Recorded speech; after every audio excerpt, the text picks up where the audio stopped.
അങ്ങനെ കൊല്ലങ്കോട് എത്തിയിട്ട് ഞങ്ങൾ ആദ്യം പോയത് സീതാകുണ്ടിക്കാണ്. വണ്ടി പാർക്ക് ചെയ്തിട്ട് കുറച്ച് നടക്കണം. പാർക്കിംഗ് ഫീ 50 രൂപയാണ്. അങ്ങനെ ഞങ്ങൾ കുറച്ച് നടന്നപ്പോഴേക്ക് ഇവിടെ എത്തിയപ്പോൾ ഇവിടെ എത്തിയിട്ട് ടിക്കറ്റും കൂടി എടുക്കണം കേട്ടോ. അപ്പോൾ ഒരാൾക്ക് 30 രൂപ വെച്ചിട്ടാണ്. 5 വയസ്സിന് താഴെയുള്ള കുട്ടികൾക്ക് ടിക്കറ്റ് വേണ്ട. അപ്പോൾ ചുച്ചുവിന് വേണ്ടായിരുന്നു. അപ്പോൾ ഞങ്ങൾ 3 പേർക്കാട്ടോ ടിക്കറ്റ് എടുത്തത്. അത് കഴിഞ്ഞിട്ട് കുറച്ച് നടക്കാനുണ്ടായിരുന്നു. കുറച്ച് സ്റ്റെപ്പൊക്കെ ആയിരുന്നു കേട്ടോ. ഇവിടെ നിന്നാണ് കേട്ടോ സീതാകുണ്ടിൻ്റെ തുടക്കം. ആ വെള്ളമാണ് താഴെ പോയിട്ട് ഇത് എങ്ങനെ അയക്കുന്നത്. കുറേ ആൾക്കാർ കുളിക്കുന്നുണ്ടായിരുന്നു. ഞാൻ കുളിക്കാനൊന്നും നിന്നില്ല, ജസ്റ്റ് ഒന്ന് കാല് വെള്ളത്തിലിട്ടുള്ളൂ. കുറേ മീനുണ്ടായിരുന്നു കേട്ടോ. എനിക്കാണെങ്കിൽ ഈ ലോകത്തുള്ള സകല ജീവികളെയും പേടിയായ കാരണം ഞാൻ അത്രയ്ക്കൊന്നും വെള്ളത്തിലിട്ടില്ല.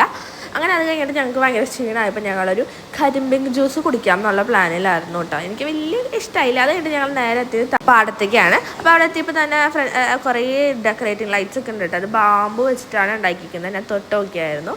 പിന്നെ ഒരുപാട് പൂക്കളുണ്ട്, നല്ല ഭംഗിയുള്ള പൂക്കൾ, നല്ല അടിപൊളി കളർ കോമ്പിനേഷനാണ്. എൻ്റെ ഫേവറേറ്റ് മഞ്ഞ പ്ലസ് പർപ്പിളാട്ടോ. നല്ല രസമുണ്ടായിരുന്നു. അങ്ങനെ ഞാൻ വിചാരിച്ച പോലെ അല്ല, ഞാൻ വീഡിയോയിൽ കണ്ട പോലേ അല്ലായിരുന്നു കേട്ടോ. ഈ ഒരു ഏരിയ ആണെന്ന് തോന്നുന്നു എനിക്കിപ്പോൾ ട്രെൻഡിങ് ആയിട്ടുള്ളത്. ഞാനും ചിച്ചുരും അതിൻ്റെ ഉള്ളിൽ ഹൈ ഡാൻസ് കളിക്കാമെന്നുള്ള പ്ലാനിലായിരുന്നു കേട്ടോ. അങ്ങനെ ചിച്ചിരി നൈസായിട്ട് 1-2 പൂക്കൾ പറിക്കാനുള്ള പ്ലാൻ ഉണ്ടോ എന്ന് എനിക്കൊരു സംശയം ഉണ്ടായിരുന്നു. അപ്പോൾ ഞാൻ പോയിട്ട് ഇടാന്ന് വിളിക്കുമ്പോൾ ഒരു കള്ളച്ചിരിയായിരുന്നു. പിന്നെ ഇതിൻ്റെ ഉള്ളിൽ കൂടെ നടക്കാൻ എന്ത് രസമാണ്. ഈ ഒരു കോംബോ ആട്ടോ എനിക്ക് ഏറ്റവും ഇഷ്ടമായതെന്ന് ഞാൻ പറഞ്ഞത്. പിന്നെ ചിച്ചുരുവിന് ഞാൻ നടക്കണ കണ്ടപ്പോൾ ഒരു ആഗ്രഹം. അപ്പോൾ ചിച്ചുരും ഗൈസ് ഓടി. പിന്നെ ചിച്ചുരു മേടിച്ച ഫോണും കയ്യിലുണ്ടായിരുന്നു കേട്ടോ.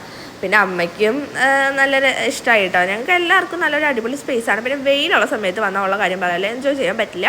അപ്പോൾ വെയിലൊക്കെ ആദ്യ ടൈമിൽ വരാം. പിന്നെ ഒരു ആനേനെ കണ്ടു. അത് കഴിഞ്ഞ കേസ് ഞങ്ങൾ ഈ മുകളിൽ കയറുമ്പോൾ കുറച്ചുകൂടി നല്ല വ്യൂ കിട്ടും എന്ന് പറഞ്ഞു. അപ്പോൾ ഞാൻ കയറി കേട്ടോ. അങ്ങനെ കയറിയപ്പോഴാണ് കേസ് എൻ്റെ ഒരു ഫോളോവറിനെ കണ്ട. ഞാൻ വീഡിയോ ഓൾറെഡി ഇട്ടിട്ടുണ്ട് കേട്ടോ.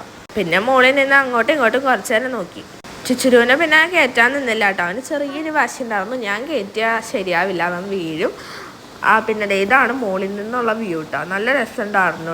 ഇവിടെ നിന്നിട്ട് നമുക്ക് മലകളും കുറേ മരങ്ങളൊക്കെ കാണാം അല്ലേ. കൂടെ നമ്മുടെ പൂക്കളും നല്ല രസമുണ്ട് കേട്ടോ. എന്തായാലും ഇങ്ങോട്ട് വരണം, ഇത് വേർത്താണ്. എനിക്ക് നല്ല ഇഷ്ടമായി. അത് കഴിഞ്ഞ് ഞാൻ ചിച്ചുരുവിനെയും കൂടിയും കയറ്റി. അത്രേ ഉള്ളൂ കേട്ടോ. ബൈ.